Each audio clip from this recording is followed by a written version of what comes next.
As we continue our service, there are a few announcements that I would like to make. And the first is, please pay attention to your email. Our church administrator, Katie Vinheisen, is sending out prayer requests on a weekly basis. There are a number of people in our church and community who have been affected by the COVID-19 pandemic, and I encourage you to pray for those people by name. Let's also be in prayer for our civil authorities, President Trump, Governor Newsom, and Mayor Garcetti. And of course, let's continue to pray for our doctors and nurses as they serve on the front lines of this pandemic. On another note, I would like to thank you for giving so generously to Bethel Church in this past month. You have given sacrificially. You have given above and beyond what was expected. And so on behalf of our leadership, on behalf of our treasurer, John Jacobson, let me say thank you from the bottom of our hearts. There will come a day when we will be allowed to reopen our doors and restart our programs. By continuing to give faithfully during this time, you keep us ready and strong for that day when we can restart our program. So thank you so much for your generous support.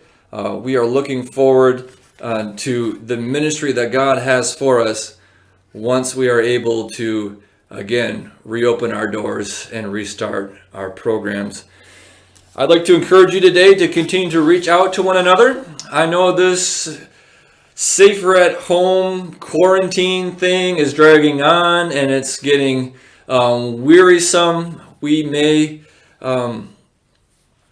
be starting to get tired of all of this, but my encouragement to you is to keep your spirits up and to continue to reach out to one another. We need each other during this time.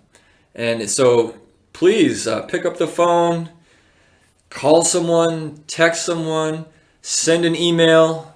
If you use Zoom or Skype or Google Hangouts, use whatever medium of communication is most comfortable to you, but let's make a point this week of reaching out to our friends and family and neighbors. By sticking together and encouraging one another, we will get through this together. It's now time for our offering. Oh, and speaking of the offering, if you would like to support our deacons during this time, you can. As you may know, the deacons are busy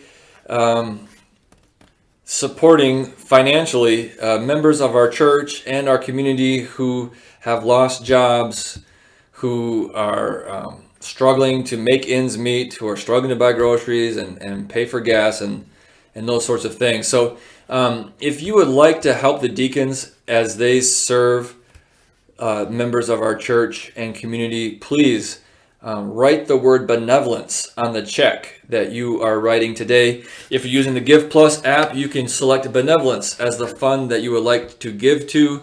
All funds that are designated for benevolence, they come in one hand and they come in to the deacons, and the deacons ship them out right away and use them to serve those who are going through difficult times. So please, let's give generously and support our benevolence fund during this time when so many need that assistance. It's now time to listen to our offertory. As we do, I invite you to take this time to reflect on God's goodness to you. And if you'd like, you may also use this time to give an offering. Let's now listen together.